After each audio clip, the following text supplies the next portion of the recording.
Good morning. Welcome to the garden. Thanks for turning your clocks an hour ahead so that you could get here while we were still having services. So I'm glad you're around and glad you're here. And you know what?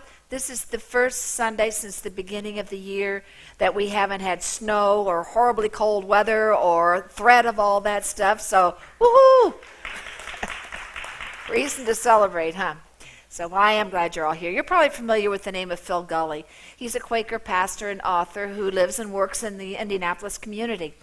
And he's written some theological treatises, but he's also written some works of fiction. And in these fictional pieces, he has a main character who is also a Quaker pastor, who is quite similar to Phil Gully himself. At one point in one of the stories, he talks about this pastor going to a new meeting house. And his first encounter is with the self-acclaimed leader of the congregation, whose name is Dale Henshaw.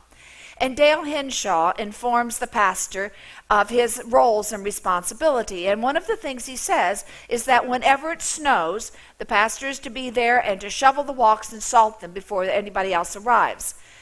The pastor asked Dale Henshaw why it was that was his job, and of course Dale Henshaw had just the right piece of scripture to throw out there to support his position, his viewpoint. And that caused Phil Gully, posing as this pastor, to make this comment. Dale Henshaw knew just enough scripture to be annoying, but not enough to be transformed. Well, as I thought about that, it seems to me that that's a pretty prevalent kind of thing in our world today. It doesn't just take place in a work of fiction. And there's a lot of Bible touting going on around in our society. And sometimes I think that it's people who are bringing their opinions to the Bible and then finding something, pulling a verse out of context to try to promote their own particular viewpoint. And it's resulting in a lot of bias and prejudice and injustice that's happening there. So I thought today it might be a good idea if we talked about the Bible and, how we understand it and how we might read it with more clarity and more discernment. Now, I've encountered people, and I suspect you have too, who say they are literalists, that they believe every word of the Bible is absolutely true, that there are no flaws, no errors, no mistakes in that. I'm not one of those. I'm sure that's not a surprise for you. But I just don't see how that's really possible. But what happens when people say things like that is, one, you can't have conversation with them, and two, some terrible injustices have been happening as a result of that kind of an understanding of the Bible. And there's been horrible brutalities that have been inflicted on other people. For example, the Bible was used as a weapon to defend an owner's right to have slaves. Well, take a look. See what I mean? Well, as I said, I am not anyone who takes the Bible literally, and I really don't understand those who do. And part of the reason I say that is because of the years of study I've spent really trying to understand what Scripture is trying to say to us, and also because of the incredible, excellent scholarship that has come into being over the last 50 to 100 years, particularly in the last 50 years, because it's begun to help us understand who authored some of the pieces that are there and the context of the time, what was going on, and what it had to say and what it might have to say to us as a result of what was happening then. In addition to that, there have been some archaeological explorations that have made all kinds of discoveries about the culture of the time and the traditions of the time. And so even with all of that accuracy, even with all that study, with all that research, I don't believe that even those scholars would say that they have to say that they're 100% right, that their way is the only way, because they understand that there's just a lot of wiggle room there and a lot of ways to understand what's in the Bible and to interpret what's there. I guess you could say that I fall in the same category as Tom Stella, who's written a book entitled Finding God Beyond Religion. It's a book that we're springing from several times in the course of this Lenten season, which we've just begun now. And he talks about, he's Catholic, he talked about growing up and believing that what the Bible said was what it meant and that it was historically accurate. And it never occurred to him to question that or wonder about that. But then things happened in the course of his life, and he began to understand and interpret the Bible a little differently, and it finally caused him to say this: I didn't realize it at the time, But the literal approach to Scripture on which I was weaned and that influenced my life for decades was limiting rather than liberating, because it failed to distinguish between inspiration and dictation. Now, what Stella is alluding to there is how the Bible came into being. He acknowledges that it is a compilation of a lot of different people's writings. It's human beings who wrote the Bible. It was not dictated word for word by God, and God wrote it down. That's not the way it came to be. Now, we hope those writers were inspired by God's Spirit, but we don't know that that was the case, and probably in some cases that wasn't really true. But it's not a history book. It's not a chronological account. It's not historically accurate. So we need to be clear on that. And the Bible is composed of all different kinds of writings. There are 66 books in the Bible, and we'll talk in a little bit about how they came to come into that number and that group of readings. But there are 66 books there, and there are all kinds of literature. There are stories, there are letters, there's poems, there's metaphor, there's myths involved there. And we have to understand that that's all a part of what we find in those stories. But amazingly, if we look closely, we're going to see that some of the stories we have there are reminiscent of some of the stories that were abounding in the culture of the time and really reflect the culture more than they reflect God or God's understanding of us. Let's take, for example, the Old Testament, what we call the Old Testament. It's the Hebrew Scripture. It's important to understand what scholars now understand about how the Old Testament came into being. And it basically is the product of what are called four sources, four documents that have come together and were written over 7, 8, 9 centuries. And so these various perspectives come from several hundred years and really convey much more about the particular time in which something was happening than anything else. And that's why, for example, we have two creations. Well, not just two. There are more creation stories, more than one in the Bible. And it's because that was a story that was prevalent at the time that the writers interpreted and added into that. And some of those stories, the creation stories, for instance, really are more along the lines of some of the ancient Near East myths that were circulating profusely at the time. They are imaginative writings that reflect a very primitive understanding of the world and how it came to be that we now know are not accurate and factually accurate because of the scientific discoveries that have come to play. They were not meant to be taken as literally true. That's simply not what they were about. They were imaginative writings of that particular time. There's this whole debate, and you've probably heard it, that goes on between creationism and evolution. And frankly, I've never quite understood why that's such a debate, because I don't ever see a conflict there between those. And yet the church has somewhat perpetuated that over the centuries. And we see that that doesn't always fit. Well, I read an article. It was written by a nun, educator, and scientist, all one person, whose name is Sister Edna Dimanche. And she believed that science and religion could well live together, that they really supported one another. And one of the things she talks about is the first creation story, at least as we have it in the Bible, which is the 7 days story. And what she points out is that when we're talking about 7 days, we're not talking about Monday, Tuesday, Wednesday, Thursday, Friday, Saturday, Sunday. We're talking about the symbolism of that, which means a long time. Over a long time, the world came into being. And because of that understanding, she made this statement. The people who believe this creationism myth, which is unscientific and not in the Bible, despite what they say, haven't really studied theology and don't know that the Bible is not a scientific work. And yet this debate between science and religion keeps going on. You may or may not realize that Galileo was condemned by the church back when he said that the work of Copernicus was true, was valid, that in fact the planets of our solar system did revolve around the sun. And he was censured by the church. He was reprimanded by the church. He was condemned by the church. And do you know when he was finally forgiven and seen as his work as valid? In 1993, several hundred years after it happened. So we've continued to perpetuate that kind of myth. And yet, even with all of this knowledge that's out there, with all of the scholarship that's been done, there are still folks who insist that you have to take the Bible literally, that it is what it says and there's no other way to understand it. And what I've found is that very often people bring their biases to it and then find something to try to reinforce their bias.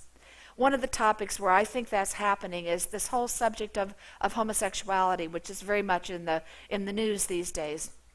And so I want to talk about that a little bit, because I think those folks who say that they are opposed to homosexuality based on the Bible, which most of them say, are erroneous. I don't think they understand what the Bible's really saying.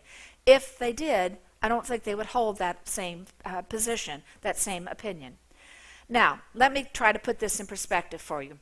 I've not done an exact count, and it doesn't appear that anyone has because of the various versions of the Bible, but generally speaking, there are somewhere between 30,000 and 31,000 verses in total in the Bible. Do you know how many of them talk about the topic of homosexuality? 7. 7 out of nearly 31,000 verses. 7, and 7 only. There are 2,350 plus verses that talk about money and our possessions and how we're to deal with those. 15% of what Jesus is said to have said is about money. There are a myriad of verses that talk about how we're to treat one another and how we're to live with one another. But there are 7 that talk about this topic that people keep citing and keep saying is the reason that they are against those who are homosexual. So I would like to be able to go through all those, but I can't. I don't have time. And I would just say to you that if you really want an in-depth study, I would suggest you get on the St. Luke's website and watch the messages that Rob Fuqua, who's senior pastor there, delivered in mid-February, 2 different Sundays, because he did a really good job of talking about all these Bible passages and bringing them all to light. I'm just going to be able to touch the surface of some of those. So if you want to know more, really, really watch it. It's excellent. But anyway, one of the stories that's often used to talk about opposition to homosexuality is the story of Sodom and Gomorrah. And they keep saying that the sin of Sodom and Gomorrah was homosexuality. But if you go back and you read the whole text, the whole part that leads up to the story and the story itself, you'll find that the fate of Sodom and Gomorrah was decided long before this incident happened that people attribute to homosexuality. And you see, it's the sin, Jesus names it, the sin of Sodom and Gomorrah was inhospitality. The rule of the day was that when strangers, travelers were traveling, you would take them into your home at night because the roads were dangerous. There were murderers and thieves there. And so you had to bring them in. That was the rule. Lot was abiding by that. He was trying to be hospitable, but he was the only one in Sodom and Gomorrah. This mob of angry, lustful men came upon him and wanted these other men who were the angels, the visitors there. And you know, the thing that amazes me when people talk about that passage of Scripture is that they talk about that part, the men wanting the man, but they don't talk about the fact that Lot offered them his daughters and trying to satisfy them. Nobody brings that up, which I don't quite understand. But at any rate, we need to think about the whole thing, the whole story that's there. So that's the Sodom and Gomorrah story. Leviticus is one of those things that's cited quite often, talking about homosexuality being an abomination. And yet we need to understand that within Leviticus is what's called the Holiness Code. And there are hundreds of prohibitions there. But this is the only one we seem to hold on to. We've chosen to ignore most of the others. Take a look at the screen and you'll see what I mean. Well, going on with our conversation, there are 3 passages are found in 3 books of the New Testament. One's in Romans, and there's 1 Corinthians, and then there's 1 Timothy. And Paul is said to be the writer of all those. We don't know that that's totally accurate, but at any rate, that's what the claim is. But if we look really closely and consult what scholars understand about what was being said there, in those passages, Paul isn't really talking about homosexuality, certainly not in and of itself, but is talking about us as human beings And it's described often as our fallen state. I don't like those words. I don't like that whole, I'm not comfortable with any of that. But just talking about what we as humans are like. And it applies to all of us. None of us is exempt from that. And that we tend to be self-centered, self-focused, selfish people. And that's the sin that we're talking about here. That's the word that's often used, is totally being consumed with ourselves instead of thinking about others and being helpful and positive in our world. That's sin. Any references that we find in those passages that talk about what we might call homosexuality, which incidentally wasn't a word that existed when this whole thing was written and put into a play here, is really talking about something totally different than we understand homosexuality to be. It's really more along the lines of pedophilia. It's about adult males abusing young boys. It's about power. It's about violence. It's not about what we talk about. Paul is condemning anything that is lustful, self-deceiving, self-absorbed in those passages, and we all fall into those categories, and so we need to understand that. Now, so where are we? On the bottom line, I guess what I would say, when it comes to the topic of homosexuality, as we understand it, the Bible really doesn't address it. Because in our day and age, when we're talking about homosexuality, we are talking about loving, committed, monogamous relationships that are built on love and are founded on love and that are strong and committed relationships. Totally different than anything that's being addressed there in the Bible. So where does that leave us on the Bible, on that topic or any others for that matter? How are we to read and understand what's there, at least discern appropriately what's there? Well, the Bible passage we have for this morning, I always use them, even though sometimes it's really frustrating, but I pulled one out again for this, and I would have changed it if we were writing it. So this is how it says. Every part of Scripture is God-breathed and useful one way or another. I would say some parts of Scripture are God-breathed, and some are useful one way or the other, showing us truth, exposing our rebellion, correcting our mistakes, training us to live God's way. Through the Word, we are put together and shaped for the task God has for us. So, in my mind, what that means is we have to come to the Bible critically. We have to always read it with a commentary, with scholarly insights alongside it, so that we can understand more of the breadth and depth of what was being addressed and what was being talked about. You can't just pull it out and read it and really expect to understand what it's saying. You've got to have some other things alongside it in order to do that. It's important for us to know how the Bible was put together.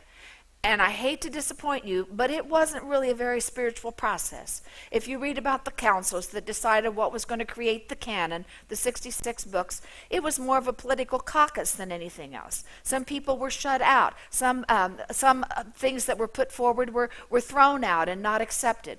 And there have been all kinds of other gospels and other writings that have been found that could well have fit in to the Bible.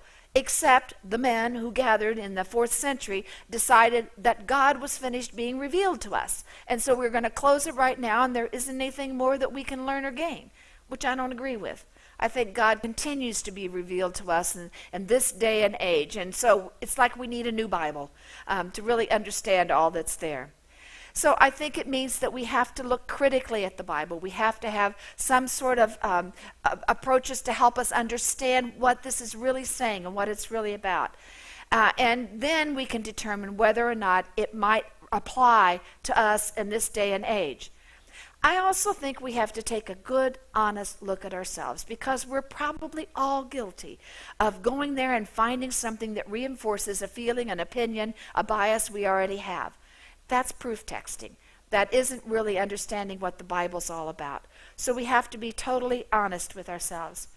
And we always have to ask ourselves if we're living in accord with the true message of the Bible, which is the story of God's love for us, our love for God, and our love for one another.